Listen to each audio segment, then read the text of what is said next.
بسم اللہ الرحمن الرحیم الحمد للہ وکفا والسلام علی عبادہ الذین اصطفیٰ اما بعد فقد قال اللہ سبحانہ وتعالی فی محکم کتابہ المبین بسم اللہ الرحمن الرحیم قل هو اللہ احد اللہ الصمد لم یلد ولم یولد ولم یکن لہ کفوا احد۔ عزیزان محترم، سورہ اخلاص کی تلاوت کا شرف حاصل کیا گیا۔ اس سورہ میں پروردگار عالم نے پیغمبر اکرم کو یہ حکم دیا کہ تم پیغام توحید بندوں تک ان لفظوں میں پہنچا دو۔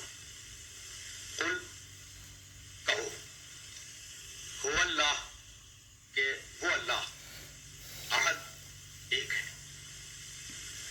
اللہ الصمد، اللہ صمد ہے یعنی بے نیاز ہے، لم یلد، وہ کسی کو پیدا نہیں کرتا، ولم یولد، اور وہ کسی سے پیدا نہیں ہوا، ولم یکن لہ کفوا احد، اور کوئی دنیا میں اور کائنات میں اس کا شریک اور ہمسر نہیں ہے۔ اس سورہ مبارکہ کے آغاز میں پروردگار عالم نے ایک لفظ رکھا، اور وہ لفظ ہے قل، اور اللہ کے درمیان میں ہوا کا۔ قل هو اللہ احد، کہہ دو کہ وہ اللہ ایک ہے۔ اگر اس ہوا کو آپ درمیان سے نکال لیں اور یعنی مثالاً رس کر رہا ہوں اور کہیں کہ قل اللہ احد، کہو کہ اللہ ایک ہے، تو کیا جملہ مکمل نہیں ہے؟ جملہ تو مکمل ہے۔ پھر یہ جو ہوا رکھا پروردگار نے، قل هو اللہ احد، کہہ دو کہ وہ اللہ ایک ہے، اس ہوا میں وہ راز کیا ہے جس کی وجہ سے یہ لفظ ہوا ناگزیر ہو گیا اس مقام پر؟ تو اسے سمجھنے کے لیے یہ ضروری ہے کہ ہم وجود خدا کے سلسلے میں قرآن مجید کا نقطہ نظر معلوم کریں۔ عجیب بات یہ ہے کہ قرآن مجید کو آپ شروع سے آخر تک ملاحظہ فرما لیں تو آپ کو یہ اندازہ ہوگا کہ پروردگار بالاستقلال اپنے وجود پر کوئی دلیل نہیں دیتا قرآن میں، یعنی خدا کے وجود پر آپ کو کوئی دلیل مل جائے قرآن میں تو وہ ضمنی تو ہو سکتی ہے، مستقل بذات کوئی دلیل پروردگار نے اپنی ذات کے لیے قرآن میں نقل نہیں فرمائی۔ اس کا سبب کیا ہے؟ میں نے کسی مرحلہ فکر پر اپنے محترم سننے والوں کی خدمت میں عرض کیا تھا کہ اصول دین میں پہلے توحید ہے کہ خدا کو ایک مانو۔ اب میں پوچھنا یہ چاہ رہا ہوں کہ بھائی اصول دین میں پہلے تو وجود خدا ہونا چاہیے نا، کہ خدا ہے، پھر اس کے بعد دوسرے توحید کہ وہ ایک ہے۔ یہ وجود خدا کیوں نہیں رکھا آپ نے؟ بھائی پہلے یہ تو اسٹیبلش کریں کہ وہ ہے یا نہیں ہے، جب ہوگا تو پھر یہ طے کریں گے کہ ایک ہے یا ایک سے زیادہ ہے۔ تو اصول دین میں اول وجود خدا نہیں ہے، اول توحید۔ اس کا سبب کیا ہے؟ تو قرآن مجید کا نقطہ نظر اور قرآن مجید کا طریقہ پورے قرآن میں جو جاری و ساری ہے وہ یہ ہے کہ وہ قرآن مجید وجود خدا پر دلیل نہیں دیتا مستفی بذات طور پر۔ اب مثلا گفتگو کی اس نے افی اللہ ہے شکن فاطر السماوات والارض، کیا خدا کے وجود میں تمہیں شبہ ہے؟ وہ خدا جو آسمان و زمین کا خالق ہے، دلیل نہیں دی، یعنی سوال کیا افی اللہ ہے شکن، کیا خدا کے وجود میں تمہیں شبہ ہے؟ وہ خدا جو آسمان و زمین کا خالق ہے۔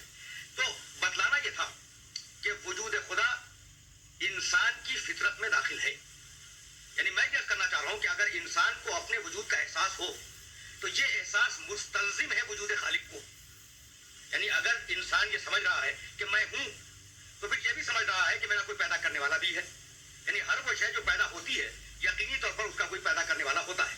تو وجود خدا فطرت انسانی میں داخل ہے، اس لیے پروردگار عالم نے وجود خدا پر کوئی مستقل بذات دلیل قرآن مجید میں عطا نہیں فرمائی۔ یہ بات تو واضح ہو گئی کہ وجود خدا فطرت انسانی میں داخل ہے، اس اعتبار سے کہ اگر آپ دھواں دیکھیں تو آپ کی فطرت پکار کے کہے گی کہ کہیں آگ لگی ہوئی۔ اگر آپ ایک کمرے میں بیٹھے ہوئے دھوپ دیکھ رہے ہو، چاہے سورج آپ کے سامنے ہو یا نہ ہو، تو دھوپ پکار کے آپ سے یہ کہے گی کہ سورج موجود ہے۔ اثر مؤثر کو بتلاتا ہے، ایفیکٹ کاز کو بتلاتا ہے، معلول علت کو بتلاتا ہے۔ یہ اصول ہر انسان کی فطرت میں جاری و ساری ہے۔ تو اگر یہ اصول پوری کائنات کے اندر جاری و ساری ہے اور آپ اثر کو دیکھ کر مؤثر کا پتہ لگاتے ہیں اور مؤثر کو دیکھ کر اثر کا پتہ لگاتے ہیں، تو اگر کوئی مخلوق ہے تو پھر اس کا خالق ہوگا، یا تو آپ مخلوق ہونے سے انکار کر دیں، اور اگر مخلوق ہونے سے انکار نہیں کر سکتے تو اس کا خالق یقینی طور پر موجود ہے. جب وہ خالق موجود ہے تو اس خالق کے لیے دلیل دینے کی ضرورت نہیں ہے. کیوں ضرورت نہیں ہے؟ آپ کی فطرت میں یہ بات طے ہو چکی کہ ہر مخلوق کا خالق ہوگا، تو فطرت نے بتلا دیا کہ اس پوری کائنات کا ایک خالق ہے. جب فطرت بتلا چکی کہ خالق ہے تو اب دین بتلائے گا کہ وہ خالق کتنے ہیں. اس لیے اصول دین میں توحید کو پہلے رکھا گیا، وجود خدا کو نہیں رکھا گیا. فطرت بتلا چکی کہ خالق ہے، اب آپ کو دین بتلائے گا کہ وہ کتنے ہیں. اس لیے اول توحید، خدا ایک ہے. تو جب ہم نے یہ بات طے کی کہ ہر انسان کی فطرت کی پکار کر کہہ رہی ہے کہ ایک اس کا پیدا کرنے والا ہے، ایک اس کا بنانے والا ہے، ایک اس کا صانع ہے، ایک اس کا خالق ہے، تو اب انسان زبان سے اقرار کرے یا نہ کرے، جہادو بہا واستیقنتھا انفسہم، زبانیں انکار کر رہی ہیں اور ان کے نفس اس کا اقرار کر رہے ہیں. یعنی وجود اپنی حیثیت میں پکار کے کہہ رہا ہے، چاہے زبان کہے یا نہ کہے، وجود پکار کے کہہ رہا ہے کہ اس کا کوئی خالق ہے. تو فطرت بتلا چکی کہ خالق ہے، اور ہر انسان کی فطرت پکار کے یہ کہہ رہی ہے کہ ایک خالق موجود ہے.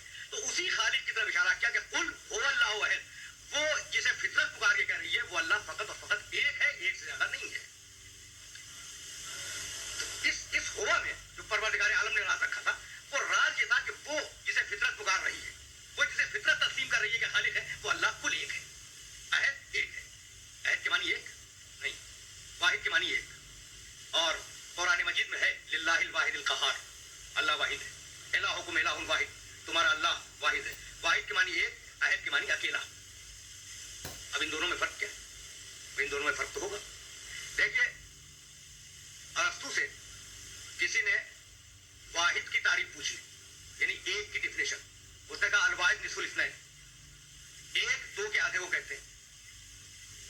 تو کہا کہ دو کی تعریف کیا ہے؟